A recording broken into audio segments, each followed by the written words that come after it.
Good morning friends, કોષની દુનિયામાં તમારા બધાનું હાર્દિક સ્વાગત છે. આજનો આપણો ટોપિક છે કોષનું વિહંગાવલોકન. આપણો આમ તો નવો ટોપિક તો નથી, કાલે મેં જે ટોપિક લીધો છે એ ટોપિક આપણો અધૂરો રહી ગયો હતો, એટલે આજે આપણે અધૂરો ટોપિક જે છે પૂરો કરીએ છીએ. તો જસ્ટ આપણે રિવિઝન લઈ લઈએ કે કાલના ટોપિકની અંદર આપણે શું જોયું હતું. તો કાલના ટોપિકની અંદર મેં તમને કોષની અંદર એન્ટ્રી મરાવી હતી, જેની અંદર આપણે વનસ્પતિ કોષ અને પ્રાણી કોષ એવા બે ભાગ પાડી નાખ્યા હતા. તમે જ્યારે વનસ્પતિ કોષની અંદર જ્યારે એન્ટ્રી મારો છો ત્યારે પહેલા તો તમને સેલ વોલ યાની કે કોષ દિવાલ દેખાશે, ત્યારબાદ તમને કોષ રસ પટલ દેખાણો, ત્યારબાદ તમને કોષ રસ દેખાણો, કોષ કેન્દ્ર જોવા મળે છે. કોષ કેન્દ્રની અંદર તમને રંગસૂત્રો જોવા મળશે, આનુવંશિકતાનું દ્રવ્ય ડીએનએ જોવા મળશે. આવી બધી માહિતી આપણે કાલે લઈ લીધી. વનસ્પતિ કોષ અને પ્રાણી કોષનો જે મેઇન ડિફરન્સ છે કે જેમાં વનસ્પતિ કોષમાં તો કોષ દિવાલની હાજરી છે, જ્યારે પ્રાણી કોષમાં કોષ દિવાલની હાજરી હોતી નથી. પ્રાણી કોષમાં સૌથી બહારનું સ્તર કોષ રસ પટલ હોય છે, ત્યાં કોષ દિવાલની ગેરહાજરી હોય છે. આ મેઇન ડિફરન્સ છે વનસ્પતિ કોષ અને પ્રાણી કોષ. ત્યારબાદ મેં તમને એક આ વસ્તુ કરાવી હતી, સુકોષ કેન્દ્રીય કોષ. સુકોષ કેન્દ્રીય કોષ અને બીજું છે આદિકોષ કેન્દ્રીય કોષ. આપણે કેટલા કોષની વાત કરી? બે. એક તો સુકોષ કેન્દ્રીય કોષ અને બીજું છે આદિકોષ કેન્દ્રીય કોષ. તો સુકોષ કેન્દ્રીય કોષમાં અને આદિકોષ કેન્દ્રીય કોષમાં મેઇન ડિફરન્સ શું છે કહો તો કે સુકોષ કેન્દ્રીય કોષમાં કોષ કેન્દ્રની ફરતે કોષ કેન્દ્ર પટલ હોય છે, જ્યારે આદિકોષ કેન્દ્રીય કોષમાં કોષ કેન્દ્રની ફરતે કોષ કેન્દ્ર પટલ હોતું નથી. આ મેઇન ડિફરન્સ બંનેમાં. આપણે અહીંયા સુધીનું જોયું હતું. હવે મેં તમને કીધું હતું કાલે આપણે એક અંગિકા એવો શબ્દ મેં લખ્યો હતો અને મેં કીધું હતું કે આજે આપણો ટોપિક અહીંયા અધૂરો રાખી દઈએ છીએ અને કાલથી આપણે આ નવો ટોપિક, આ પેટા ટોપિક આનો જે છે કરશું. અંગિકા. પહેલા તો અંગિકા શું છે તો કે અંગિકા એક સુકોષ કેન્દ્રીય કોષમાં આવેલી પટલમય રચનાઓ જે છે એને અંગિકા તરીકે ઓળખવામાં આવે છે. પહેલા હું તમને એની ડેફિનેશન આપી દઉં છું.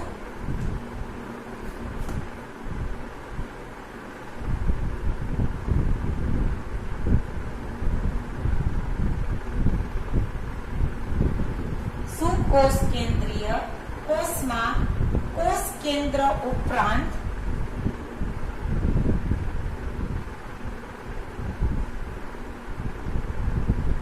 અન્ય પટલમય અંગિકાઓ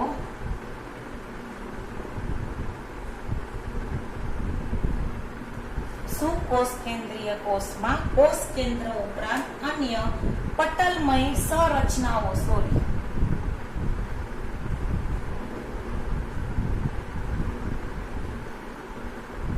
હોય છે, જેને અંગિકા તરીકે ઓળખવામાં આવે છે. એટલે અંગિકાઓ જે છે કેમાં હશે? ખાલી અને ખાલી સુકોષ કેન્દ્રીય કોષમાં. શા માટે? કારણ કે આ સંરચના કેવી છે? પટલમય. કોષ કેન્દ્ર સુકોષ કેન્દ્રીય કોષમાં આપણે ખબર જ છે કોષ કેન્દ્ર પટલ હોય છે. ટૂંકમાં સુકોષ કેન્દ્રીય કોષમાં જે પટલમય જે અંગિકાઓ સંરચનાઓ આવેલી છે, આ સંરચનાને આપણે નામ શું આપી દીધી છે? અંગિકા. તો જોઈએ સુકોષ કેન્દ્રીય કોષમાં કેવી કેવી અંગિકાઓ જોવા મળે છે. તો કે અહીંયા અંતઃકોષ રસ ઝાડ, અંતઃકોષ રસ ઝાડ, ત્યારબાદ લાઇસોઝોમ. આ બધા શબ્દ તમને નવા લાગશે, પણ હું તમને આ બધા શબ્દ વિશેની માહિતી આપણે ધીમે ધીમે આપણે લેવાની છે. ત્યારબાદ ગોલ્ગી કાય, કણાભસૂત્ર,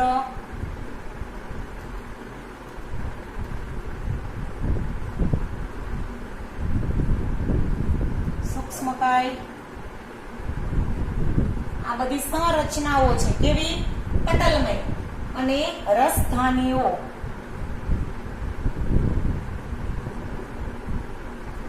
કેમાં હોય છે? સુકોષ કેન્દ્રીય કોષમાં. આની હાજરી હોય છે. જ્યારે આદિકોષ કેન્દ્રીય કોષમાં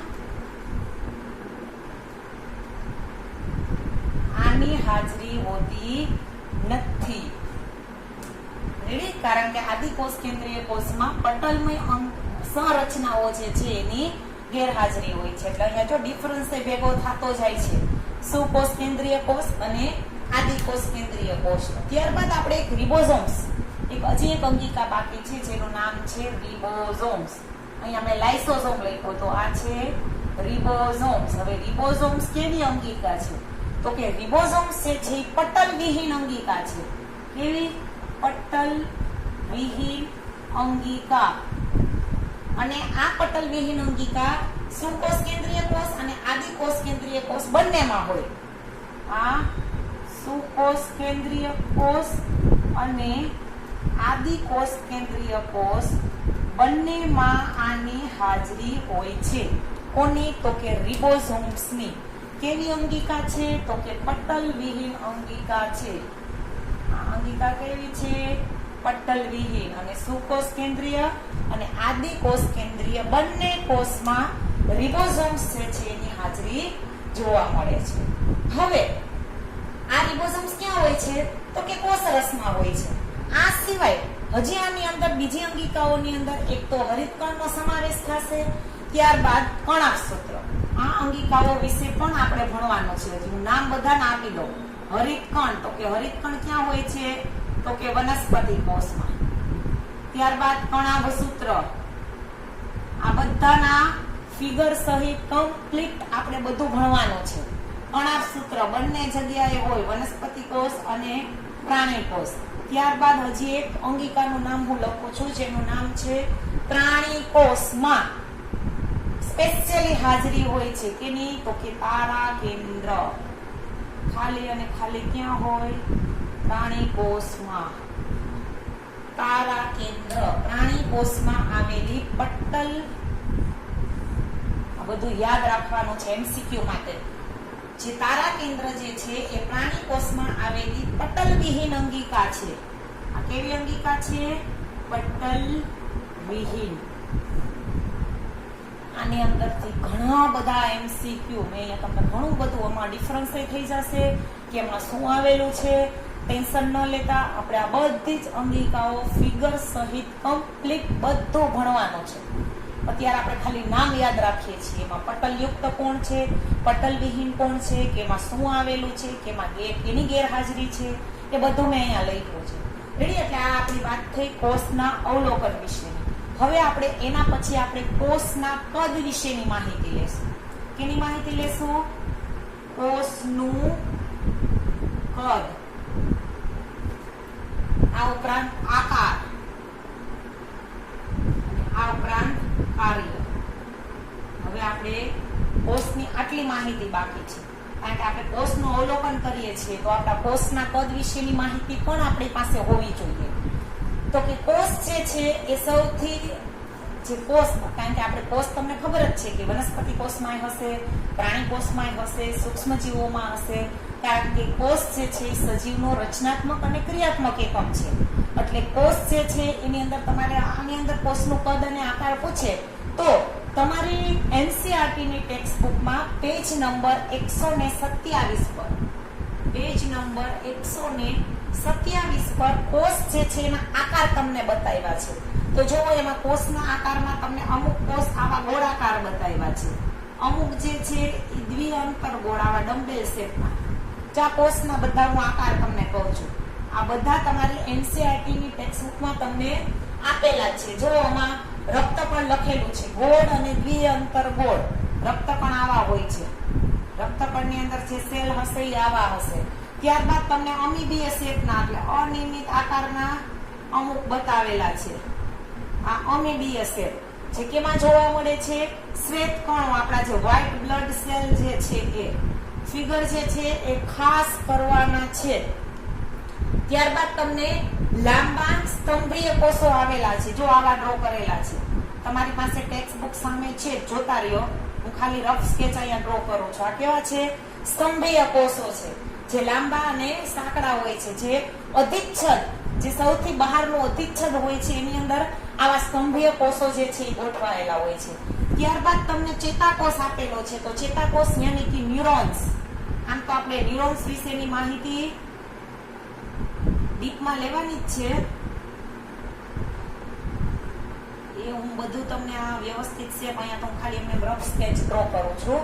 ન્યુરોન્સ યાની કે ચેતાકોષ કે જે શાખિત અને લાંબા હોય છે. ત્યારબાદ તમને આવી એક જલવાહિની ડ્રો કરીને બતાવી છે. આ જલવાહિની શું છે, કેવી હોય છે, કેમાં હાજર હોય છે, બધું હું તમને કરાવીશ. ખાલી અત્યારે શેપ જે છે યાદ રાખવાના છે. ત્યારબાદ તમને મધ્યપર્ણ પેશી ખાલી એક કટકો બતાવ્યો છે, જેની અંદર આવા તમને ડ્રો કરીને બતાવ્યા છે. જો છે ગ્રીન કલરના બતાવ્યા છે. જો એમાં કલર જે છે એનું ખાસ મહત્વ છે. અને આવા ડોટ ડોટ બતાવ્યા છે. આ જે ડોટ બતાવ્યા છે એ તમને હરિતકણ બતાવે છે. કન્ફ્યુઝ ન થતા આવું બધું હું તમને કરાવીશ. આ શા માટે હરિતકણ છે, શા માટે ગ્રીન હોય છે. અત્યારે ખાલી અને ખાલી જે કોષ જે છે એના આકાર વિશેની આપણે વાત કરીએ છીએ કે કોષ જે છે એ ક્યારેક ગોળ પણ જોવા મળશે, ક્યારેક દ્વિઅંતરગોળ આકારના જોવા મળશે, ક્યારેક તમને બહુકોણીય જોવા મળશે યાની કે અનિયમિત શેપના જોવા મળશે, ક્યારેક તમને સ્તંભાકાર જોવા મળશે, ક્યારેક તમને ઘનાકાર જોવા મળશે, ક્યારેક તમને આવા તંતુમય જોવા મળશે અને ક્યારેક અનિયમિત આકારના. બધા શેપ જે છે તમને પ્રશ્ન પૂછે કે કોષ કેવા, કોષના આકાર વિશેની માહિતી આપો, તો તમારે આ ફિગર આપી દેવાના છે. અને કોષના આકાર ગોળ, દ્વિઅંતરગોળ, અનિયમિત, સ્તંભાકાર, શાખિત અને લાંબા, ઘનાકાર આવી માહિતી આપવાની રહેશે. ત્યારબાદ તમને MCQ માં પૂછાઈ શકે એવા પ્રશ્નની અંદર કોષના કદ વિશેની માહિતી આપી છે. તો કોષના કદમાં, કોષનું કદ છે માઇક્રોમીટરમાં હોય છે. તો સૌથી નાનામાં નાનો કોષ છે એનું નામ છે માઇકોપ્લાઝમા. સૌથી નાનામાં નાનો કોષ નું નામ આપો માઇકોપ્લાઝમા. અને આ કોષનું કદ છે 0.3 માઇક્રોમીટર. માઇકોપ્લાઝમા સૌથી નાનામાં નાનો કોષ. ત્યારબાદ આપણે વાત કરીએ બેક્ટેરિયાની લંબાઈની વાત કરી છે. બેક્ટેરિયા જે છે એનું કદ તમને બતાવ્યું છે 3 થી 5 માઇક્રોમીટર. એની લંબાઈ બતાવી છે તમને. સૌથી મોટામાં મોટો કોષ જે છે એનું નામ છે શાહમૃગ. શાહમૃગનો ઈંડો સૌથી મોટા, સોરી અંડકોષ, સોરી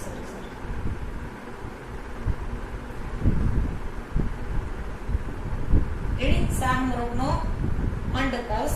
બહુકોષીય મનુષ્યના પછી રક્તકણ વિશેની માહિતી આપી છે. રક્તકણ જે છે એનું કદ તમને મનુષ્યના રક્તકણનું બતાવ્યું છે 7.0 માઇક્રોમીટર એનો વ્યાસ છે. વ્યાસમાંથી ત્રિજ્યા કરવી હોય તેનો અડધી કરવી પડે. એ બધું આપણે મેથ્સમાં ભણી ગયા. તમે પહેલા જ કીધું હતું નીટ સોલ્વ કરવા માટે તમને મેથ્સ આવડવું જરૂરી છે. વ્યાસ આપેલું છે એટલે મેં ખાસ અહીંયા તમારું ધ્યાન દોર્યું છે. રેડી? અમે અમુક તમને કોષ જે છે એના કદ વિશેની આપણે ચર્ચા કરી છે, જે તમારી ટેક્સ્ટ બુકમાં તમને ઓલરેડી આપેલો જ છે. રેડી? એટલે આ રીતના જો તમને કોષના અવલોકન વિશેની માહિતી હોય તો આપણે કાલથી જે ચાલુ કર્યું હતું આ ટોપિક આખો કોષનો અવલોકન છે. જો તમને ખાલી અને ખાલી કોષના આકાર વિશેની માહિતી આપે તો આ ફિગર ડ્રો કરી અને તમારે આકાર વિશેની માહિતી આપી દેવાની છે. કદની માહિતી પૂછે તો આ કદની માહિતી છે. અને કોષનું કાર્ય શું છે તો આપણે બધાને હવે ખબર જ છે, કારણ કે આપણે સેલની દુનિયામાં હવે એન્ટ્રી મારી ગયા છીએ.